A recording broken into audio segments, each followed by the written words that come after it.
hello, hello. How is everyone today? The idea, insight, or sales secret you need for massive impact is just moments away. It's time to get more clients.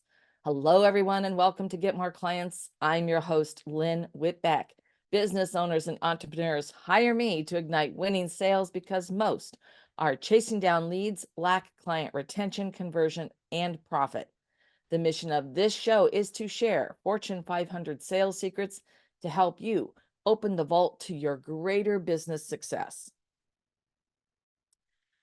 You know, we have just passed Groundhog Day a little bit ago, and it brought up the movie Groundhog Day, the classic, with Bill Murray playing Bill Connors. He is a cynical TV weatherman who finds himself reliving the same day over and over. And if you haven't seen it, it's absolutely worth the watch. It is so funny. It is a great story. But in this movie, there is a point when he's living that first day that someone he knew in high school, Ned Ryerson, comes up to him and immediately starts pitching his sales insurance. So he's really annoying. It's sort of the classic annoying salesperson. And he just starts going off on Phil about all the insurance that he should have to purchase. And he doesn't once ask Phil, like, what do you need? Do you have a family? Do you already have insurance? And in fact, Ned even says, he does say, do you have life insurance? And then before Phil can get a word in edgewise, because if you do, you could always use a little more. So he spends zero time of understanding who Bill is at this point in time. It's been a long time since high school. Where he's at in his life, what his needs would be, why they would matter to them. In this case, Phil is single. So for some people who are single, they wouldn't even think that they needed or wanted life insurance. And yet there are benefits. There are a number of benefits of why you would want life insurance. So there's a whole financial strategy around it. You could have pets, you could have nieces or nephews or aging parents. There's so many different reasons why you would want to get that put in place. So even though it's comical, and in fact, there's a point in the movie that because, as I said, Phil keeps reliving the same day over and over again. At one point, when he's reliving the day, as soon as Ned approaches him, he just slugs him, and I know it's all right. It's funny, right? So you had to be there. You had to be watching the film. And in fact, this was a story that my friend Tom recently was sharing in a mastermind group, and how the entire audience, because he saw it live in a movie theater, roared with laughter when Phil, went and slugged Ned, the salesperson, right? Because we've all been there. We've all had these annoying salespeople who just start pitching us. They don't know anything about what we need. They haven't asked us any questions and really taken the time to understand what we want, need, or lack, and why it matters to us so we can what. So today, last week, of course, I shared how to embrace joy and build your sales resiliency. For those of you who've already joined me for that. And today I'm going to be discussing why client thinking is your key to business growth. And that's how the entire show with Ned and with Phil and the groundhog comes together. How do you quickly attract, connect with new prospects rather than just hard pitching them on a run? It's by thinking like your client. Not only do you want to walk a mile in their shoes, you want to get into your ideal client's head. By the end of today's show, you will know why thinking like your client is crucial to close more sales, how to get into your ideal client's headspace, where to apply client thinking in your sales process for the biggest results. Thinking like your client should be the central foundation of your sales strategy. Every sales activity needs to revolve around the client's perspective because the client's perspective equals truth. They are the decision makers. So their perspective is truth. So let's look at each of these 3 points. Why thinking like your client is crucial to close more sales. The thinking like your client, going through all those exercises and really digging deep, reveals the so they can your prospects are seeking. To truly connect with your prospects and clients, you've got to start by putting yourself in their shoes. What do they want, need, or lack? Why does it matter to them? What's in it for them? So they can. What is the goal, aspiration, or dream they desire? People purchase the so they can. They're buying the dream, right? Their emotions and motivations are wrapped up in what your product or service will enable them to do. So we go back to Groundhog Day in the case of Phil and life insurance, that would be a longer conversation about why he might want to purchase life insurance and what could be the motivations around that and why it would be of value to him, right? It's not a hard pitch because there would be real reasons and emotions and motivations wrapped up into getting to the yes, where Phil would drive the decision.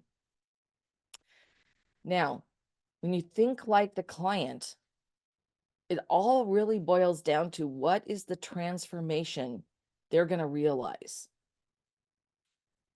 So in the case of life insurance, certainly if you have a spouse or a family, a partner, it could be that the peace of mind that you know that they're going to be taken care of, that they're going to have the financial wherewithal to be able to recover from the loss if you were to predecease them, right? So, I mean, we're getting into some heavy stuff, but you want to think about what's the transformational impact. And that one is a fairly obvious one if someone has a partner, a spouse, a family, but it will also apply to people who have an extended family. They have pets, as I said. So getting into your ideal client's headspace is really important. And you do that, of course, by asking questions when you are with the prospect.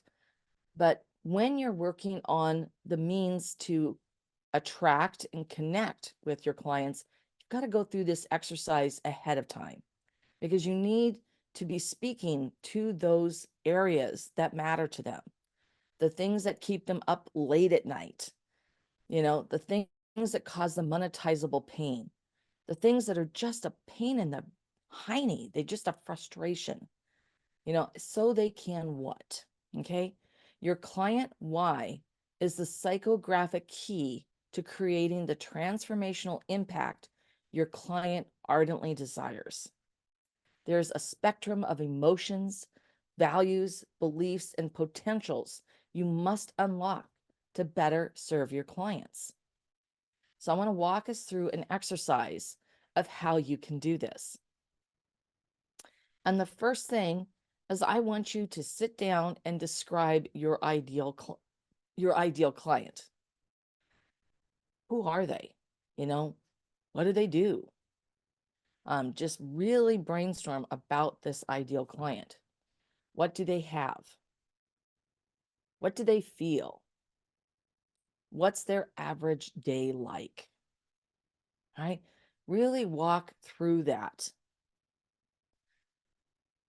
because applying this is going to really help you get into your client's head of where they're at right now, what matters to them, so they can what? All right? What is it that they're looking for? They're seeking a solution for or resolving a pain point. Maybe they're living a really good life, but they still have another dream or aspiration that they're seeking. And then you're going to apply these powerful principles that you've learned in your content. your messaging, and your sales activities to deliver a repeatable and scalable solution for you to get more clients, right? So now, as you look at this, where do you apply this client thinking in your sales process for bigger results? So let's dive into this a little closer and more intensely. If you are creating a transformational arc of going from financial struggles to financial freedom, then and you're going to use life insurance as the vehicle to get there, because there's a way to do that with life insurance. And I'm not going to talk about that because I'm not an expert in it, but it is a bona fide strategy, probably one of many strategies you would use. However, if that is where your ideal clients are really, that's your focus and that's your expertise and that vehicle of life insurance and using it for that, well, now you're going to start to understand, the sort of the financial pain, the stress that causes, the health issues that causes, the worry, like keeping them up at late at 3 a.m, worried about their future, worried about their children's future, right? So now as you walk through this, you can start to look for ways that you can make a better connection with them. And this is through associating stories, anecdotes, and metaphors that resonate with your client's feelings, values, and beliefs in your outreach and your follow-up activities. Now, outreach are the activities you do to attract and connect. So those are going to be, showing up on a podcast as a guest, doing Facebook Lives like I'm doing right now, doing all kinds of different lead magnets, right? The blog articles that you may be writing, all the things that tie into your product or services, but not about you and about your product and services, but about how they serve the clients, your ideal clients, how they're going to help them get that financial freedom that they could be seeking. And of course, through this episode, I have been using a combination of an anecdote and stories with the movie Groundhog Day and our insurance salesperson, Ned, and our main character, Phil, right? And so as you look at that, it helps you connect and make more sense. Everybody who's seen that movie immediately remembers that scene, where Ned just accosts Phil, to try to sell him insurance, and he just pitches hard, right? And everybody can remember the scene where, as Phil keeps reliving the day, he goes off and just slugs him a good one, right? A solid right hook, right to the jaw, knocks Phil down, and it's just like, yeah, because we've all been there, we've all experienced that, right? And so, but Ned has a product that has value. All right. He's probably pretty darn good about what he is offering and what he sells. The thing is, he never invested the time to develop the relationship and to start the conversation in a different way, because they did have a connection. They had a high school connection. They went to high school, and that's just, first thing you do is you don't start pitching them life insurance. So you're going to use other tools and means to attract to, in that case, because you already have a connection, start a human to human conversation. What's Phil been up to? What's important in Phil's life? And start those conversations a different way. But when you're looking to put that out there on social media, in your posts and in your messaging and the blog articles that you could create, or the guest podcast you could appear on, and the landing page of your website, in the content that you use for lead magnets, these are all very important considerations, because this is going to attract your ideal clients by tuning in to what they want, need, or lack, why it matters to them, so they can. The connection is 100 times easier, if not exponentially easier. right? And then that brings them in so they can start to get to know you and decide if they like what they're hearing, if it makes sense to them, if there's a connection. And at that point, you continue your outreach. And once you've had a conversation, you've actually had an honest to goodness conversation where you're asking questions, you're wearing your detective hat. That's when you use that additional information in your client thinking so that you can start the follow-up. What are the materials that are going to matter to them? What are the things that will help move them down the sales journey and guide them to a decision? So as you go through that exercise, you want to leverage it to ensure that your current lead magnets, your blog outreach, articles, I should say, your client outreach, and your follow-up activities align with your client values, beliefs, and potentials. And of course, with the follow-up activities, it's really after that first conversation and the questions you ask, you're really going to dive in so that you're choosing the right elements and assets for your follow-up.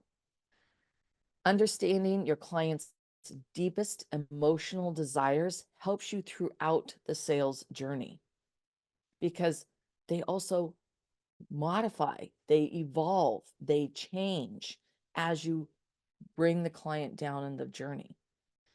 They start to reveal more information that you can use to guide them to a decision so that you can truly help them because you have worthy intent. You truly desire to help and serve them to create massive impact. And when that is your motivation, that worthy intent makes all the difference in the world for supporting and guiding that client, that prospect to becoming a client. It's the strategic equivalent to a magic king to your sales kingdom. Thinking like your client reveals the so they can, right? The goal, the initiative, the dream that your prospects are seeking. And far too often, this critical step is completely missed in your sales plan and in the messaging and the content that you're using to attract your ideal clients. Mastering your client why is a proven shortcut to achieve your sales growth and your goals. I would love to hear what was your biggest takeaway from this episode. It's important to support the things you love. If you loved this episode, a 5-star review really helps us keep the show coming to you regularly. Also, if you want to get more sales strategies to grow your business, make sure you subscribe right now. Remember that one missing thing that you don't know what it is? You can get that. And I invite you to download my sales strategy checklist at petitetoqueen.com/checklist. And you can go through that and discover what's your missing piece. Today, I explored why client thinking is the key to your business growth. The key is for you to implement these steps and stop wasting your time, energy, and resources. And I'm so glad you joined me. This has been Lynn Whitbeck, the host of Get More Clients. And I will see you next time